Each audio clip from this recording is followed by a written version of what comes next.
छोटे से गांव में रामू नाम का एक गरीब लकड़हारा अपनी माँ और छोटी बहन के साथ रहता था। वह हर रोज जंगल में लकड़ी काटने जाता था। दिन रात मेहनत करने के बाद भी उसका गुजारा ठीक से नहीं हो पाता था। वो सुबह घर से जाता और रात को वापस आता। अगले दिन रामू लकड़ी काटते वक्त बोला, चलो चलो, आज जितना काम करूंगा उससे माँ की दवाई और गुड्डी की किताबें आ जाएंगी। हाँ, करना ही होगा।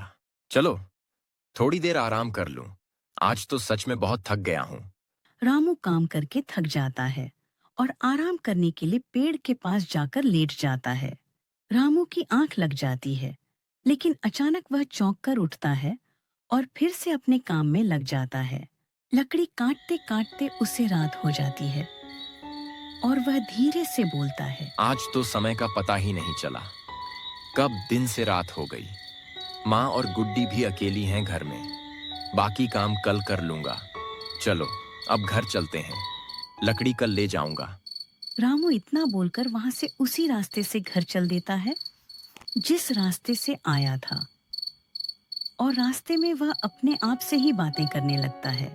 मैं हर रोज दिन रात मेहनत करके लकड़ी काटता हूँ, लेकिन फिर भी गुजारा बड़ी मुश्किल से होता है। अभी माँ की दवाई और गुड्डी की किताबें भी लानी हैं। उसे घर पहुंचते पहुंचते काफी रात हो जाती है। अगली सुबह रामू घर से बाहर जाता है। गांव में उस दिन जमींदार और हरिया नाम का व्यक्ति आया हुआ था। रामू उनके पास जाता है और उनसे कहता है, ठाकुर साहब, कुछ पैसे उधार दे दीजिए, माँ की दवाई लानी है, जल्दी ही लौटा दूंगा। यह सुनकर जमींदार हंसने लगता है और कहता है, तेरी औकात है क्या कि तू मेरे पैसे लौटा देगा? इतना सुनकर रामू वहां से सीधा घर आ जाता है। रामू लकड़ी काटने ही लगता है, लेकिन पता नहीं कैसे उसकी कुल्हाड़ी पास के तालाब में गिर जाती है।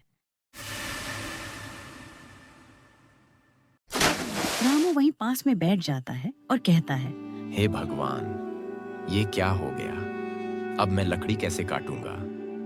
मेरे पास इतने पैसे भी नहीं हैं कि एक नई कुल्हाड़ी ले सकूं। रामू बैठकर अपनी किस्मत को कोसने लगता है और इतने में वहां एक देवी प्रकट होती है और कहती है, क्या हुआ बच्चा, तुम इतने दुखी क्यों बैठे हो? हे देवी, मैं यहाँ लकड़ी काट रहा था, लेकिन पता नहीं कैसे मेरी कुल्हाड़ी हाथ से छूट गई और तालाब में गिर गई। रामू के इतना कहते ही देवी ने सबसे पहले सोने की कुल्हाड़ी दिखाई और पूछा, क्या ये कुल्हाड़ी तुम्हारी है? नहीं देवी, ये कुल्हाड़ी मेरी नहीं है। क्या ये तुम्हारी है? नहीं देवी, मेरी कुल्हाड़ी तो लकड़ी की है, मुझे मेरी वही लकड़ी की कुल्हाड़ी दे दीजिए।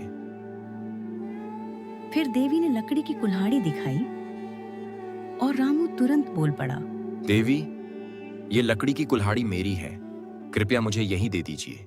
रामू की ईमानदारी देखकर देवी बहुत प्रसन्न हुई और उन्होंने तीनों कुल्हाड़ियां उसे दे दी और फिर देवी वहां से गायब हो जाती है। रामू सोने और चांदी की कुल्हाड़ी बेच देता है और माँ और गुड्डी के लिए बाजार से सामान ले आता है। लाओ माँ, आपके लिए दवाई और गुड्डी के लिए किताबें। रामू अपना घर भी बना लेता है और अब वह गरीब नहीं रहा। कैसे न कैसे हरिया को पता चल जाता है कि रामू कैसे अमीर बना। वह भागता हुआ जमींदार के पास जाता है और कहता है, ठाकुर साहब, रामू को सोने और चांदी की कुल्हाड़ी मिली और इसी वजह से वह अमीर बन गया।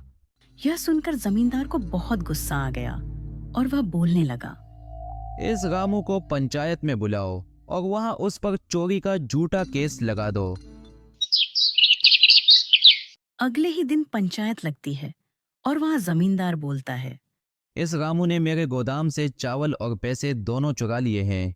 नहीं नहीं ठाकुर साहब, मैंने कोई चोरी नहीं की, मैं तो कल पूरा दिन लकड़ी काट रहा था, आपको कोई गलतफहमी हुई है। सभी लोग रामू को वहां पर चोर समझने लगते हैं और धीरे धीरे सब लोग चले जाते हैं। रामू अकेला दुखी होकर वहां से उसी तालाब के रास्ते चल पड़ता है। वहां पहुंचकर रामू तालाब के सामने बोलता है, हे देवी, मैंने कुछ गलत नहीं किया, मैं तो कल सारा दिन लकड़ी काट रहा था, लेकिन फिर भी पंचायत में मुझ पर झूठा चोरी का इल्जाम लगा दिया।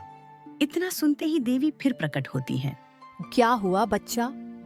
देवी, मेरे ऊपर चौधरी और हरिया ने मिलकर झूठा चोरी का इल्जाम लगा दिया।